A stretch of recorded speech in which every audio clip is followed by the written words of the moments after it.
setelah sempat padat dan terjadi kemacetan. Sabtu pagi, Jalan Lintas Tengah Sumatera Indralaya Prabu Muli dan Jalan Lintas Timur Indralaya Kayu Agung Oki terpantau sepi dan lenggang hingga usai pelaksanaan sholat Idul Fitri digelar.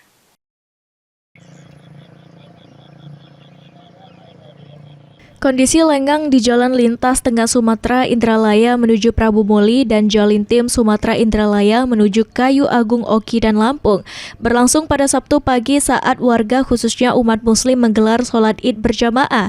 Hanya ada beberapa kendaraan yang melintas di Jalan Lintas Sumatera ini yang biasanya selalu dipadati.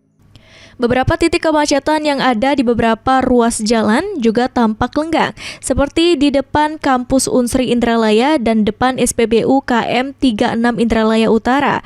Sebelumnya menjelang hari H Lebaran Idul Fitri, sering terjadi kepadatan dan kemacetan kendaraan arus mudik di Jalan Lintas Sumatera. Kepadatan dan kemacetan disebabkan banyaknya aktivitas pergerakan masyarakat seperti pasar beduk Ramadan, pasar tradisional dan aktivitas sekolah, perkuliahan Unsri, dan perkantoran. Hingga ramainya kendaraan pemudik yang melintas menjelang mudik dan lebaran menyebabkan kepadatan arus lalu lintas di Jalan Arteleri Nasional ini padat dengan kendaraan. Tim Liputan, PAL TV.